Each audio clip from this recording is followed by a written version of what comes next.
Hello, and welcome to the Early Career Researcher podcast, your regular discussion on all things relating to the life and work of early career researchers working in the humanities.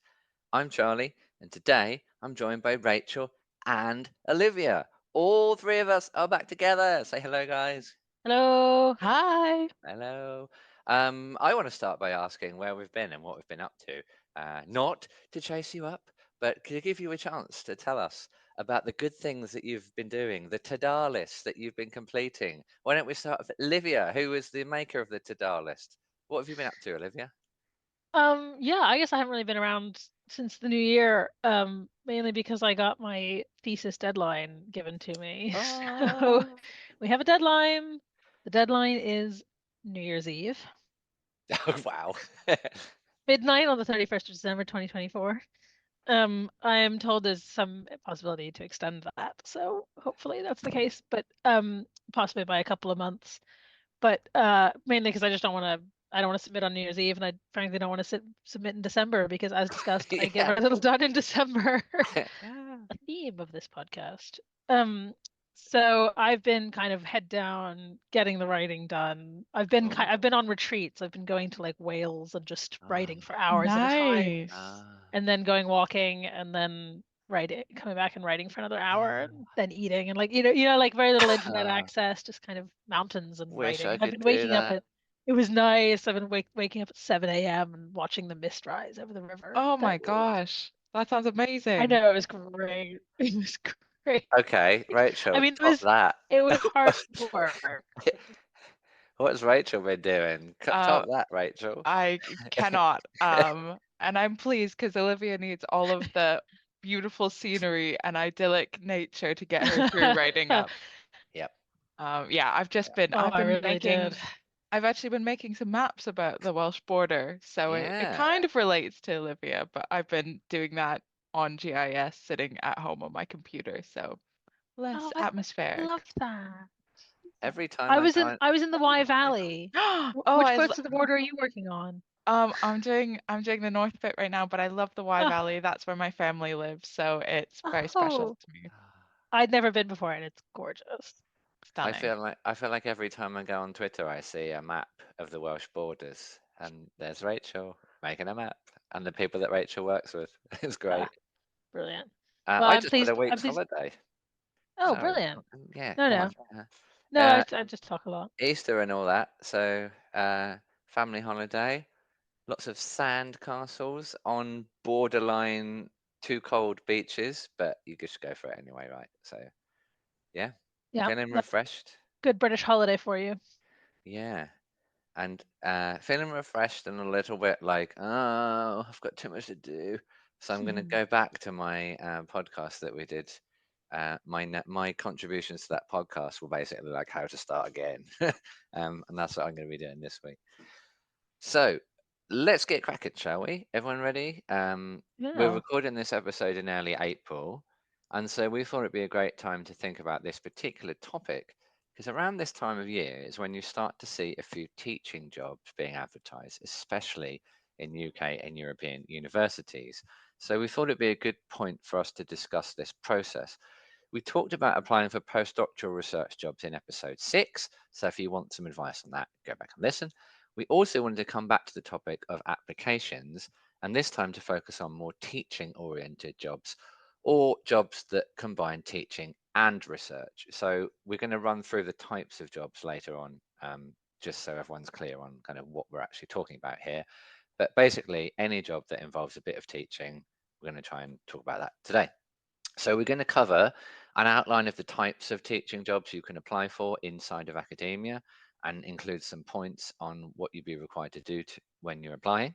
We're going to talk about the types of skills and experiences you might need to talk about if you want to get one of those jobs, and then some advice on what makes good or bad teaching applications based on our own experiences of writing good and bad ones, but also based on watching others apply for those jobs. And I've got some great interview experiences that I've seen. Maybe we'll have time to talk about them, maybe not. As ever, you can leave reviews or comments on our Spotify feed, follow us on Twitter or X at ECR Podcasters, and now on Blue Sky, where our name is also ECR Podcasters. And you can email ecrpodcasters@gmail.com if you would like to tell us about ideas that you've got for a podcast subject in future episodes. So, without further ado, Olivia, you're going to be asking some questions here. Yeah, You because were saying I've never applied yeah, for a teaching job. yeah, right. And Rachel and I have probably done too many that we'd admit to. So let's go, Olivia. So Tell us, between ask the us your questions. so between the three of us, we'll have covered some various form of expertise, which kind of brings me to the first question I wanted to ask around what a teaching job is and what types of teaching jobs there are within academia, because I think you see a lot of different types of advertisements for quote unquote teaching jobs, I guess. And I'm not always clear on what's like a permanent contract, what's a temporary contract, Yeah. what's just teaching, what's teaching Yep. and research. Yep. Um, and I mean there are a lot of like variations in this, but I wonder if you guys could tell me a little bit about kind of how those different contracts work or like types of job work. Yep. Rachel's pointing at me, so there we go. I don't mind running down this. I guess like there's a distinction on where you're applying to, which is an important one. So for jobs in the UK, let's say we're going to talk about British academic teaching jobs. Usually, there are two types of academic teaching jobs that are full time in the UK. You can have ones which are called teaching fellowships, and you can have lecturing jobs, and both include a teaching element. So, a teaching fellowship is typically a position which is almost entirely devoted to teaching. A member of staff is away for whatever reason, whether that's grant capture, some kind of long term leave, or whatever, and you come in and you teach their classes for the duration of the contract, which is usually a temporary one, so 1, 2, or 3 years. And it's almost entirely focused on delivering that teaching, and there's not a research requirement as part of that job. If you're applying for that kind of job, you really need to demonstrate that you're an excellent teacher. And while some places will want you to be a researcher, it isn't part of the job specification most of the time. If you're applying for a lecturing job in the UK, usually lecturing jobs include a research element. So if you're lucky enough to get a temporary lecturing job, hands up who's on one of those. Yep, me. Rachel's had a couple of those. Um, Basically, you're employed to do teaching and research. And typically, the breakdown for that would be 40% teaching, 40% research, and 20% administrative tasks. So that's kind of the UK environment. You've got teaching fellowships and lecturing jobs. In the US, slightly different.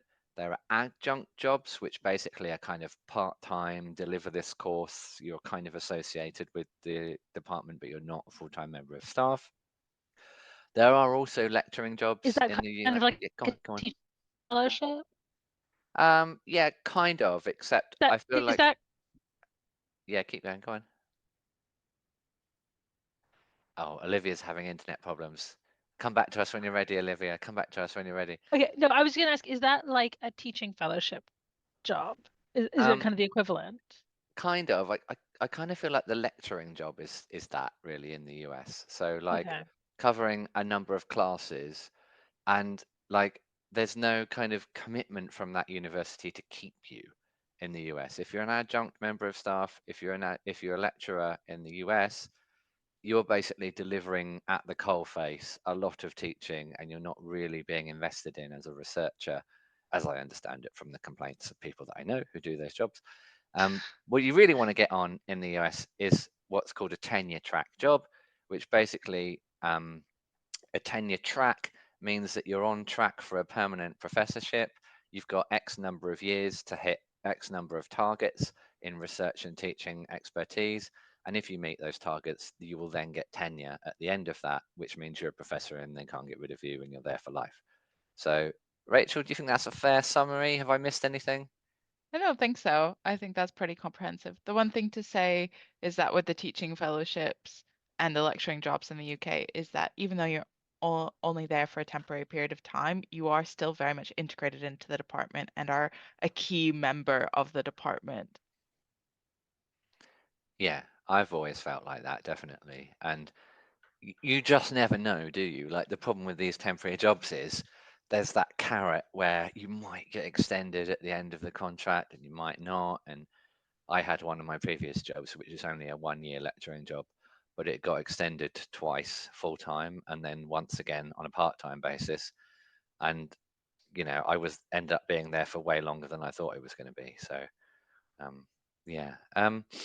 Let's talk about applications. Olivia would ask this question, but she's disappeared because her internet has died. So why don't I ask you, Rachel, and you can get back to us about how we apply for these jobs. So like the kind of nuts and bolts of how would you apply for one of these jobs, and then we'll ask the question that Olivia's just put in the thing. So how do you apply typically for a teaching job?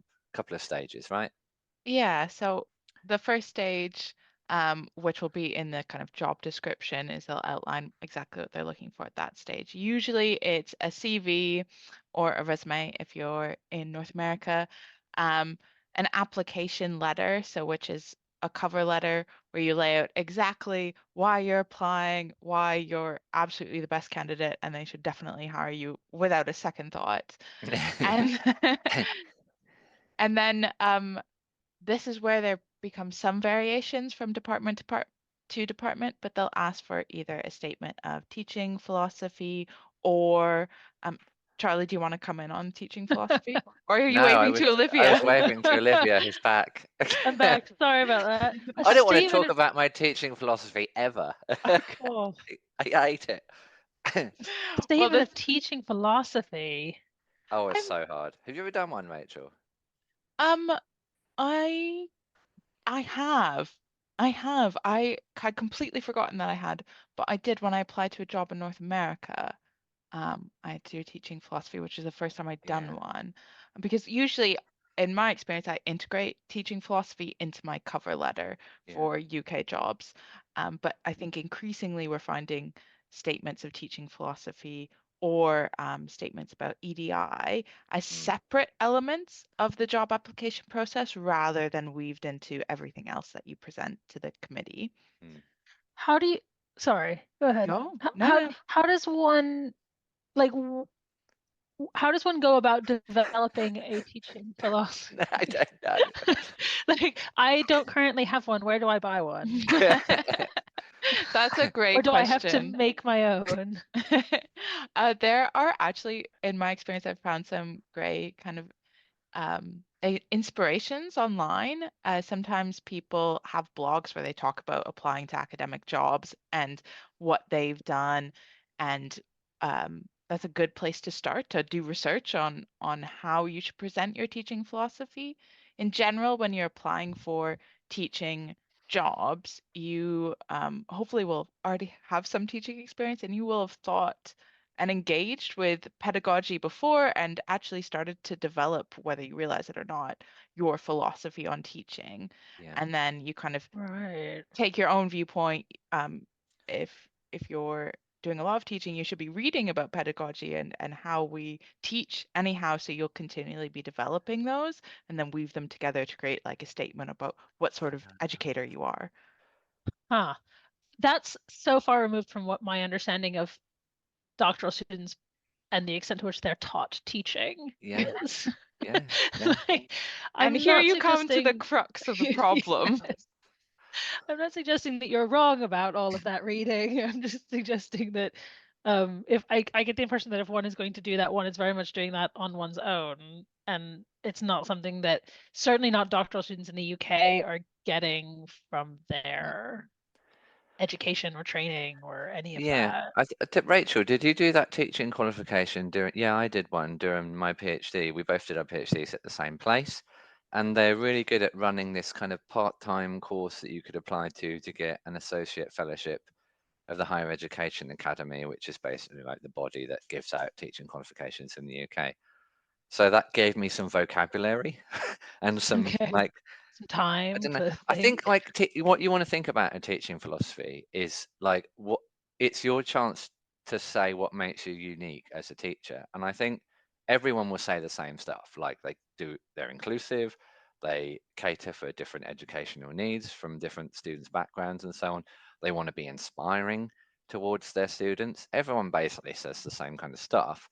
but Mhm. you can use it to say what makes you unique as a teacher. And the thing that I always mention, mine, is my teaching is always really inclusive. So, like, I make every student talk in every class that I have, and some of them hate that, but most of them love it.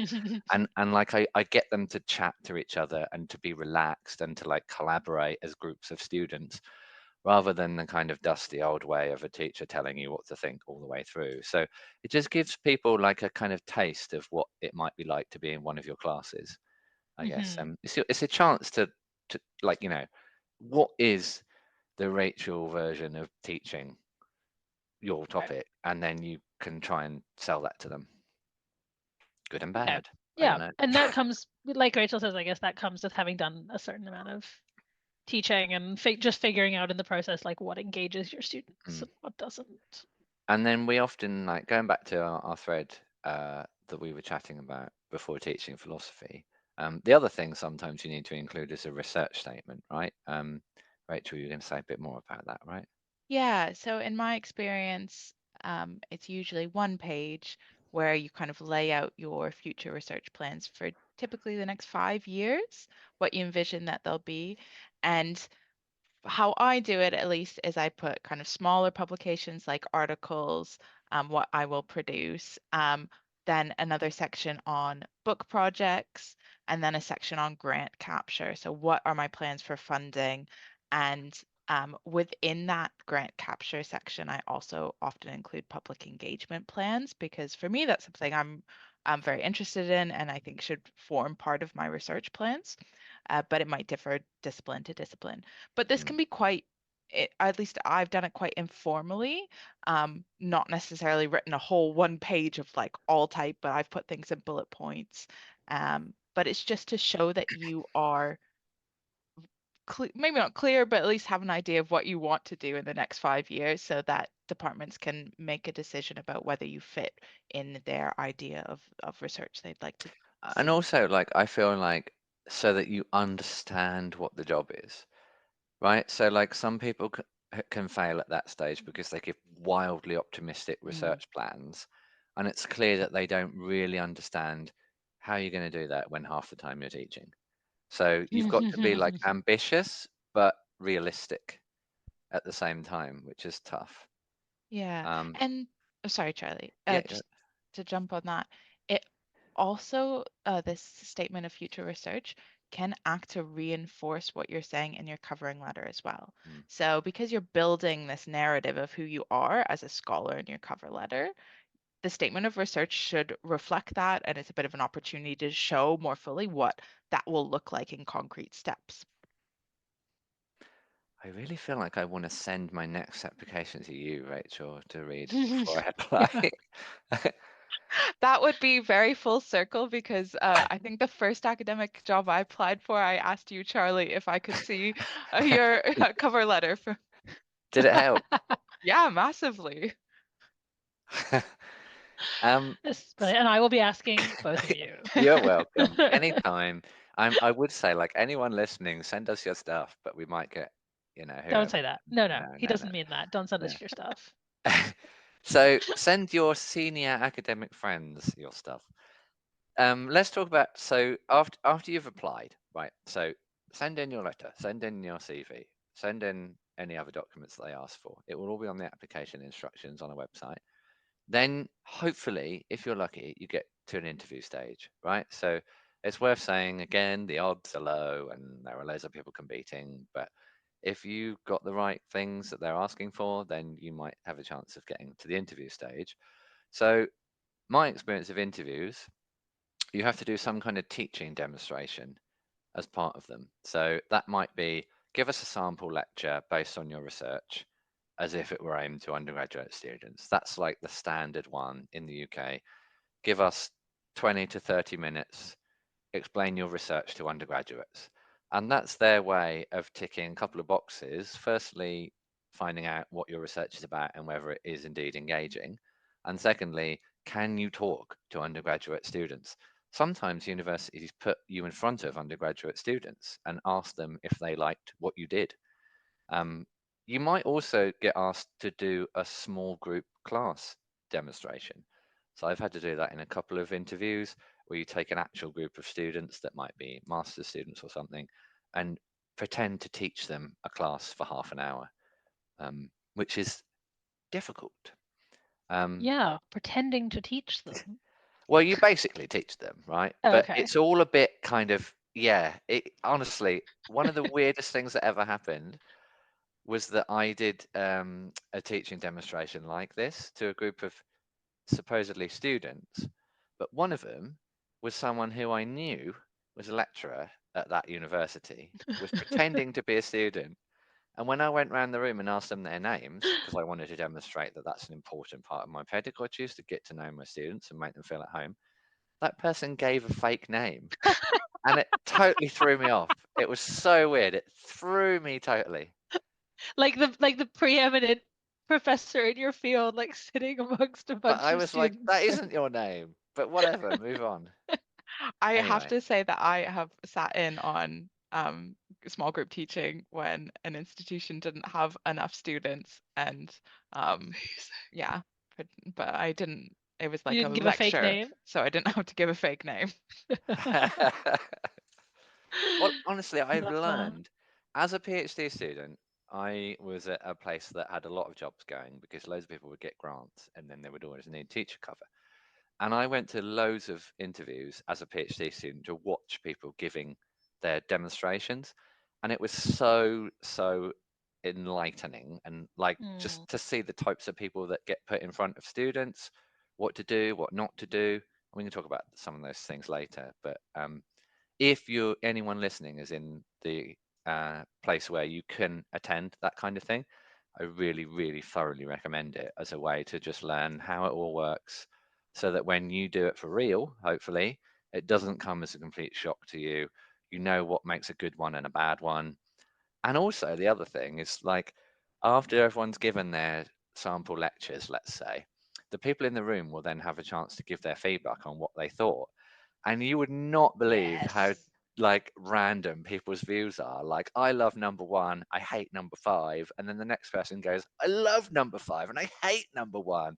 And you're sitting there thinking, wow, I hope this doesn't happen to me one day when I'm a candidate. And that's departmental politics for you. Yeah. I sat in on one of those. My institution doesn't have a teaching requirement because we don't really have any undergraduates. But I sat into like in the research presentations for some lectureships that were going recently, and it was like you say, it was so informative to get to watch who does it well, who does it badly, what you come Mm, away thinking is good and bad, and then seeing who gets the job at the end yep. shows you a lot about what Yeah. people think and what goes well. And I was allowed to sit in the room while the other staff members debated whose Mm, application was good and whose wasn't, and that was yeah. incredibly informative as well. But it sounds to me like when it comes to the teaching presentations especially, or the kind of small group teaching sample classes, it sounds like how you handle the class is almost as much a Mm, part of it as what you're teaching and how you deliver content. Is that right? Like doing things like making sure you ask people's names or yeah. engage every student I or think so. But also, how do I put this? So, like, a lot of different types of people go through academia, right? And some of those people are comfortable in front of groups of students, and some of them aren't. And I think it's Mhm. just a really easy way for an institution to see, like, what type of person are you? What type of teacher are you? And would you fit the students at that university? So, for example, um, are you operating on such a high intellectual plane that first year undergraduates would just never engage with anything you're trying to teach them? Mhm. Or the opposite, like, are you dumbing down your topic way too much and the students might get bored and think that, why am I back at school? That kind of thing. So I've seen Mhm. both sides of that, definitely. Rachel, do you want to keep Interesting. talking through your notes here? You've got some Yeah. really good stuff to tell us about. Um, so on the teaching side, sometimes you won't be asked to do a teaching demonstration, but you might be asked to produce handbooks for modules that you would create for Oh, that yeah. department. Such a Um, massive waste of time if you don't get the job. Yes, I would say just Oh. advance warning, it takes weeks of your life in my experience. I Mm. probably spent too much time on it. But you might have that instead. And you might not give a teaching presentation, but you might give a research presentation, which Olivia mentioned, which is also known as a job talk. And often it's between half an hour and 45 minutes where you present to the department on your past, current, and future research. So again, it's kind of mirroring what's in your cover letter, but giving you an opportunity to obviously talk way more in detail about what you've done, what you are doing, and what you're going to do. And I would say focusing more on what you're going to do is really important. Um, and that the past and current research are kind of stepping stones, and then you get to be like, these are the things I'm going to do when you Yeah. employ me.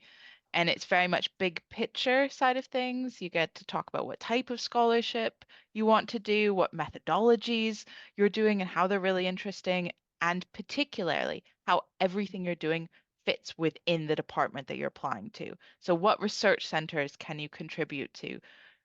What collaborations can you do within research strands or like lead different um, reading groups in the department, things like that? Because, Olivia, as you mentioned, um, people give feedback, right, afterwards, and Mhm. you want to appeal to all of your potential colleagues to show why they might want to collaborate with you and build a like really exciting research community. So, And I think it's a really easy way to get points in an interview is to show that you've done your research about that institution. So one of the jobs I got, they were talking to me afterwards about how I did a brilliant job talking about how my work fitted in with the university strategy and the department research aims, and that proved that I like found out what kind of job that it was I was applying for. Like I said earlier, they want to know that you know what you're letting yourself in for and why you would be good at that particular job. Not just I'm a great academic, look at me. It's why would I be a great academic here? And the job I got now, I basically like they said like you made a good impression because you cared about what we did, and that's so good. What were you going to say to that, Rachel? Are you going to add? just to echo really strongly that sentiment, because a job that I didn't get, which I think part of the reason I didn't was because I wasn't as prepared I had in terms of showing how I could integrate into not just the department, but the whole university and the different research centers. And I got questions about that after my job talk. And I think that really played a key part in informing people's decisions about me. So yes, listen to Charlie. Not everything, but But in this case, basically like do your homework, right? If you yeah, do get your to the homework. interview stage, or even if you're writing a letter, you can just drop a couple of references into Mm. the letter about how you'd like to collaborate with this person and contribute to this research center, and straight away you're making a good impression. I Um, feel like we could do an episode in future on researching an institution and mm, talking a little bit more about the kinds of trends that go into understanding the distinction, because I think a lot of people who haven't had their first academic job look at a lectureship and think a lectureship is a lectureship regardless of where it yeah, is, and understanding distinctions between things like the kind of institution that I'm at versus mm, the kind of institution that one of you guys is at yeah, versus totally. Post Yeah, for 92 sure. or a Russell All Group or three of whatever. us are at different places where it's Exactly. relevant. Yeah. Yeah. So, and you guys have been at other ones, and so have I. So, yeah, maybe something for a future Yeah, Great idea. let's episode. make a But note in of the that. meantime, we touched on having like potentially getting an academic teaching qualification from, I Mm, think it's the Higher Education Academy in the yep, UK. And my understanding is that that's not something that it's not like taking a separate degree. It's kind of something that you undergo while you're getting teaching experience. Is that yep. right?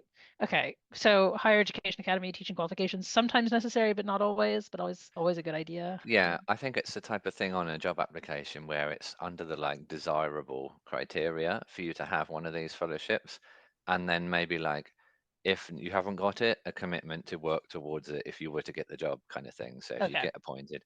So when I had my first temporary job, it was a 2-year job, and they teach that qualification on a part-time basis over 2 years. So I just said, I'm doing it now. I want to get it out of the way while I'm in this job, and it'll be something to take away. Typically, British universities will have a kind of education school in their university where they'll like give out those and like teach them. So like all the youngish lecturers who have joined who haven't got that qualification, they'll all get bundled in onto this course, and you meet interesting new people from all over the university, different faculties, and it's a fun thing to do. Okay. Yeah, Rachel? Yeah. So I've not sat on a hiring committee, so this is like just my opinion, based on experience. But I think it's more important to demonstrate that you are willing to do that sort of qualification than actually having it. Universities are very understanding in terms of actually getting that qualification at your first teaching job. Okay. Good to So as know. long as you mention that you are willing to do it, that should, I think, be fine. Okay. So aside from kind of having that kind of qualification bit, what kinds of skills or experiences have like go into getting the people, like do the people who get these jobs have? So the hardest thing, the hardest thing we had on our notes was you need experience of teaching. But then the other note that one of you guys made was like, what if you don't have teaching experience? Can you just not get one of these jobs? It's a really hard question, isn't it? So for me, luckily, during my PhD, I got quite a bit of teaching experience on a part-time basis in my department, and it allowed me to think about what I liked about teaching, what kind of teacher I was, and that I could talk about it in my application. So if that's you, dear listeners, well done. Um, what if you don't? I don't know. I would say like I presenting your don't really. well yeah, but maybe you do based on the Okay. things we're about to say. So like I think that presenting your research at conferences is also teaching, and I've said this in job presentations before that teaching is varied in loads of different environments in academia. So you could think teaching is lecturing to first year students where there are 100 people in the room and you're introducing them to a topic they've never done before, right? That's a kind of teaching. But another type of teaching is going maybe for like Rachel's job where you're in a small research team and they want to know what you've been up to lately and give us an update on what you've been doing. And you're explaining what you've been up to in the last 2 months to a group of, let's say, 10 people. That's also teaching because you're explaining concepts to people, you're talking them through what you think your conclusions would be and where you might go next. That's also teaching. So you just need to think a bit, kind of do a bit of acrobatics around what you think teaching is, I think. And as long as you're able to reflect on it, because this is an important thing about teaching theory, they always want you to be reflective on what you've done, what works and what doesn't work. As long as you're able to describe why you teach things in a certain way and what aids you use to teaching and kind of what your overall aims are in the process, there's something to go on there, I think. Yeah, and I wonder if you're involved in a research project as a PhD student, if there's a public engagement element of that, like you're helping Yeah. put on workshops or events like that. That's all like quite similar to teaching, and you could use that um, to demonstrate that you have the foundations of those skills to explain and to engage people who are new to a topic. Mm. But it is And so tricky. Sorry, I'm just really conscious of people who have been doing their PhDs during COVID and in the aftermath, that I think there are fewer teaching opportunities for PhD students during because of that time. I guess there probably were. Um, I've managed to get a little bit through one-on-one tutoring, Mm. Hmm. and that's mainly A-level students, although I occasionally have an university undergraduate student. But it seems to me that that's a good opportunity. It's not, I mean, it might be a little difficult to kind of segue into saying I'd be a good teacher, but it gives you an opportunity to think about the kinds of questions that you guys just have been touching on, the kind of pedagogical questions of like, how do I teach and what do I teach? Yeah, and actually, I think something like tutoring can be really helpful for an aspect of teaching that you will need to talk about in a cover letter, which is designing modules. But when you're designing your tutorials for your one-on-one tutoring, there is an aspect there, right? Like you have to think about what you're teaching. Yes, Olivia's laughing at me a little bit. That's like a light bulb The going, the pedagogical theory of tutoring is that you remain mostly silent for the duration of Oh, the right. hour, and if a student asks you a question, you say something like, "What do you think?" and go from there. But but I was but going to but say, but it yeah, could be more than that. It is possible to make I it was more going to than say that. that the tutoring actually is a really useful way of developing a really important skill, actually, which is what to do when a student is struggling. And you often get this Mm. question in an interview where there'll be a panel of 5 people in front of you, and that you're really nervous, and one of them says, "What do you do if a student says your course is boring and they don't understand it?" And you're going, "I don't know, tell them to pick another module." But actually, what you have to say is something like, which is where the tutoring comes in.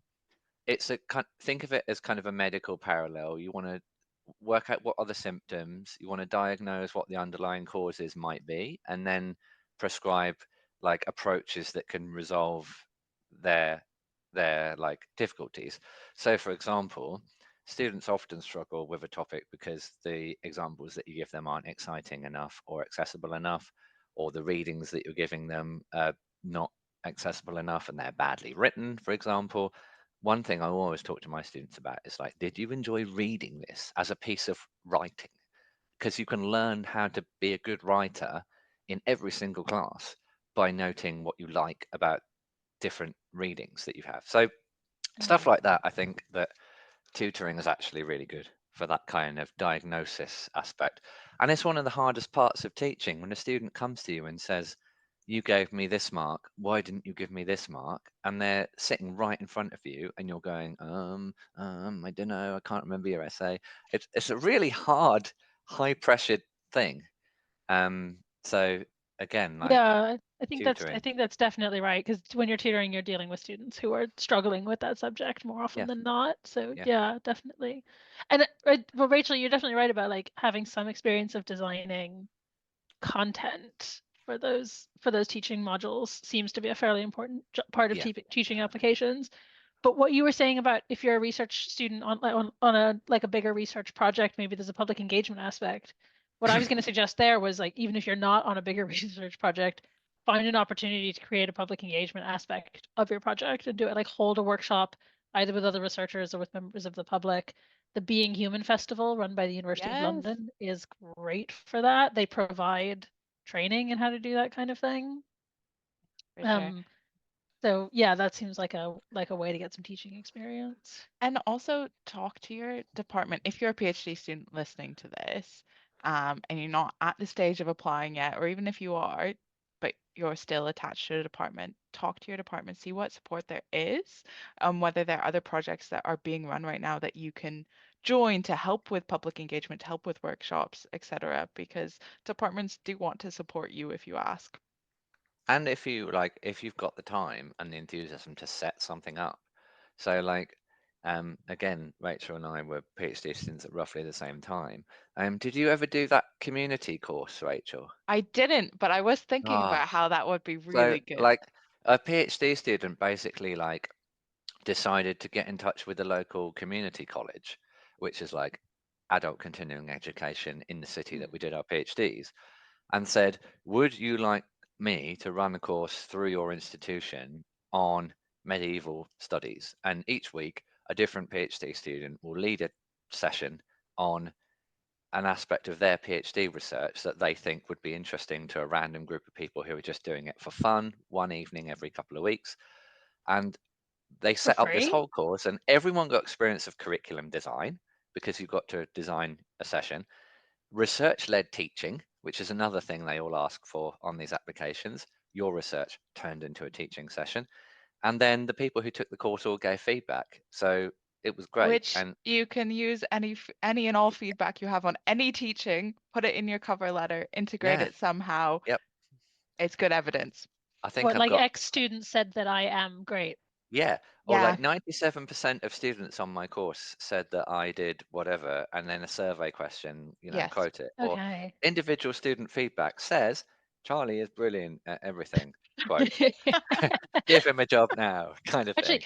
very briefly on that note, there is an organization that does exactly that called the Brilliant Club, but it's Yes, not brilliant. with Yeah. local community college. It's at underfunded A-level colleges. Yep. So PhD students are supported in creating a course, design content, research led Yep. teaching, and then and then you give it to A-level students Yeah. at a college for I think 7 weeks, and that's paid. Yes. Like not amazingly, but that is paid as well. So come to think of it, that's a really good If way you're to in do the it UK, if you're in definitely the UK. look out for Yeah. Brilliant Club because it can be brilliant.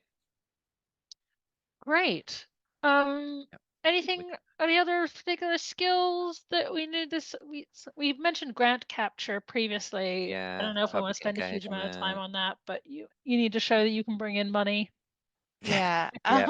I would say To, that networks or how you collaborate with other academics is sometimes something to mention, conference okay. organization, that sort of thing, because being an active citizen within the like world of academia is usually part of a job. Yeah. Can I just check something like grant capture, the ability to bring in money, research experience in a field relating to the job being advertised? I mean, obviously you need the research experience to teach that field, but is stuff like the ability to bring in money, is that really necessary if it is just a teaching job, or is that for more kind of the jobs that are teaching and research? I'd say jobs that are teaching and research, that's where you need to underline grant capture. If you're just coming in to do teaching, I don't think that there's as much emphasis. I don't know, Charlie, if Yeah, you it have. depends on like everything will be laid out for you in the application job description that you'll usually download as a PDF on the website. Will it But though? I think like, well, you can always email someone whose name is on the thing to ask them because there's Okay. always the chance to Yeah. do that. And I've done that and it's Yeah, been same. really helpful. Yeah. But I would say if it's kind of a teaching fellowship in the UK, a really teaching focused job, you need to explain that you're a qualified researcher who can teach those topics. So you need to say some things about your research at the beginning of the application, but it's less of a kind of deal breaker. You know, we're going to employ you as a teacher more than a researcher. So we don't necessarily need to know all the things you're going to publish in the next 10 years because we just need to know that you can teach this course, which already exists at our institution, and you've taught something similar before. Hmm. Shall we talk about what Okay. makes good and bad applications? What are your questions there, Yeah, Olivia? so we've talked actually quite a lot about what makes a good application. I want to know what makes a bad teaching application. Okay, I want let to me know just what get not to my do. documents up on my computer. If you Let could me just look at read us my. every teaching application you've ever done, that'd be great. Oh man. I You do, can, Uh, yeah, I mean, personally, I don't feel qualified to answer this because I've never sat on any committees where no, people have been no. hired.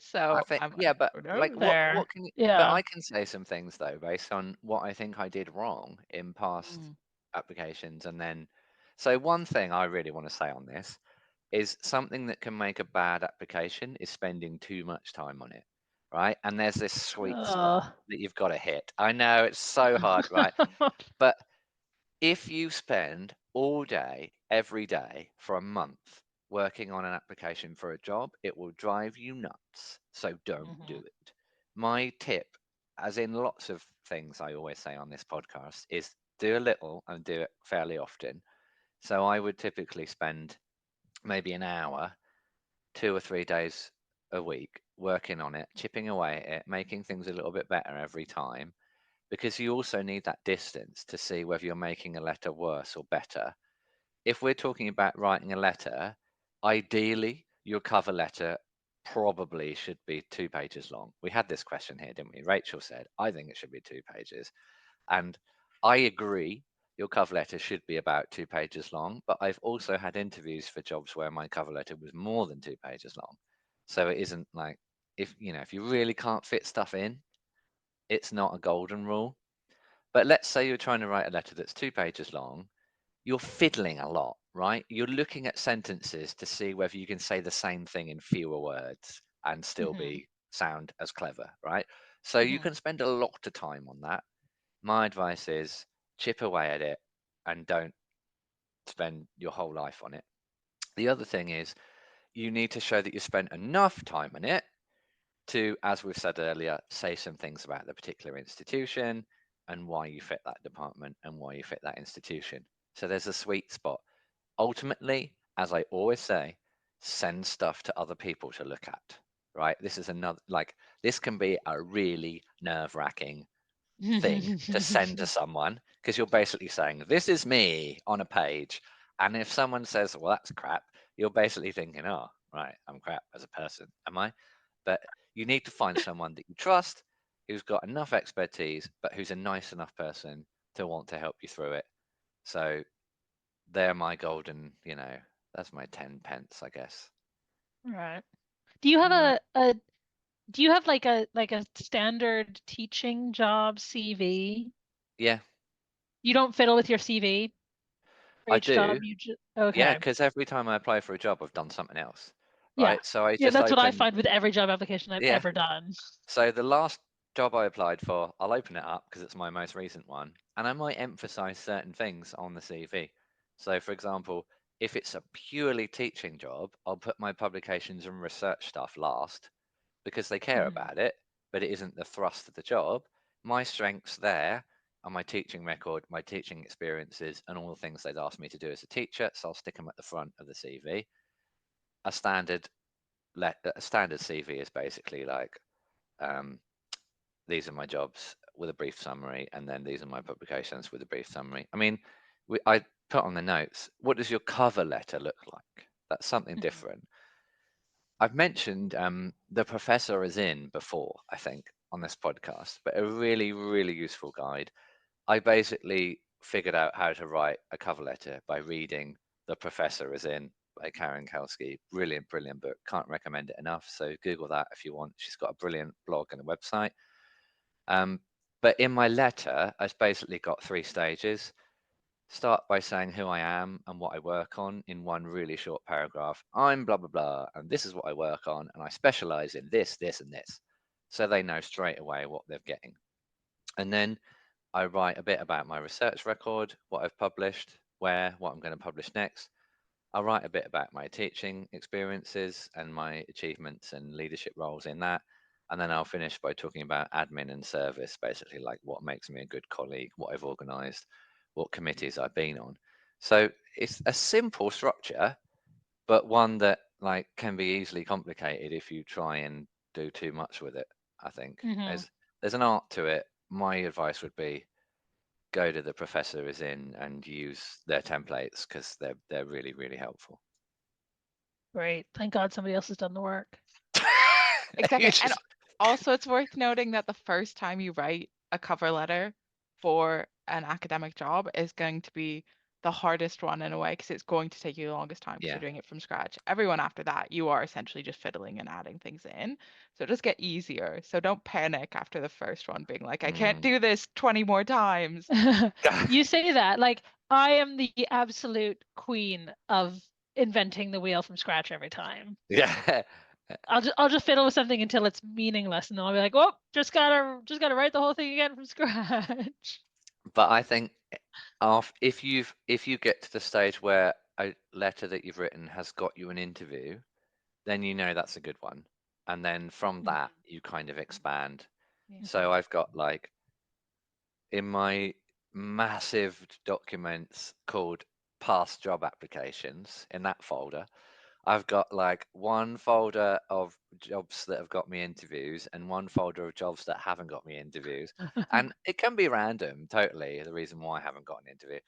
But I'll normally look at the ones that have got me interviews as kind of slightly better than the Mhm. ones who, you know. And then I've got a golden folder called, applications that got me jobs. And That's so that's my favorite organized. folder. It's really small, but it's my favorite folder. Love that. Yeah. Right. Any other kind of final top tips before we bring this to a close and let everybody go get their jobs? Um, I would say one very quick thing is when you're writing the cover letter, do not overcomplicate, don't make flowery language.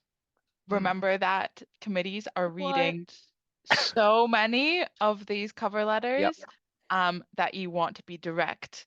And this isn't like a publication where you need to sound Yeah. super clever. Just say, here's how I meet the criteria, here's my experience and evidence to back it up. Boom, Yep. boom, boom, get And out. that Yeah. that magic bit is like use the language of the criteria, right? So if it Mhm. says a proven track record in attracting research funding, write a sentence that says My proven track record in attracting research funding is demonstrated by blah, blah, blah. And they Yeah. have nailed one You're getting down. actually, I will say I've never worked on a hiring panel in academia, obviously, but I have worked in hiring people in other industries. And I think, yeah, as Rachel says, it's worth noting when people used to tell me don't write in flowery language, I thought they meant like don't be like the French. But actually what they mean is like, well, actually what they mean is like this is not prose. You know what Yeah. like this is Yeah. it's not even a piece of prose work. It's most job hiring situations these days, and I suspect academia is similar to some extent, use software systems to filter out applications before they even get through to a human being. So don't bother. You're not even writing like a prose. We call them cover letters. They're not letters. Don't even bother with much. I mean, you don't want to sound like a droid, but because even though you might as well be in this scenario, but like the beginning of each paragraph really can start with like I did this, I did that, this is how I do things, because it they just need to see the facts. They don't want to have to wade through anything at all. Yeah. That was my experience of working in hiring. Anyway, okay, on that note, I feel like I've had all of my questions answered, for which thank you very much, you two. Thank you. That means we must be Yeah. brilliant. We've done everything we needed to do. I'm really glad. So thank you. Let's say goodbye to Rachel because she's got to run away. All right. Bye, Rachel. Goodbye. See you Bye again soon, bye. Rachel. Yeah, hopefully we've covered everything. There will be questions that are unanswered. If there are, please feel free to get in touch with us on Twitter or X at ECR Podcasters or Blue Sky at ECR Podcasters or by emailing ecrpodcasters@gmail.com if you have further things that you'd like to know about and for us to talk about next time round, because we'll revisit applications, I'm sure, in future, then please let us know and we'll do our best to get back to you. Even we'll just reply to a tweet, I guess, and give our thoughts on that because we're all there. And can you call it a tweet anymore? I don't know, whatever. An X. An utterance. I don't know. Cool. Thanks, Olivia. It's lovely to have you back. Yeah, Thank it's really you. nice Thank to be you. back. But we Sorry all about my long understand. stretch of absence. No, we've all been there. We all understand what it's like. Probably people listening are going, "Oh my God, I'm there right now." So, you I'm know, not alone. props to you. Yeah, and don't forget your to-do lists because they'll get you through. Yes, keep on with your to-do lists, listeners. Thank you, everyone, for listening. We hope to speak to you again soon on the Early Career Researcher podcast. Look forward to that. Thank you very much. Leave us lovely reviews. See you again soon.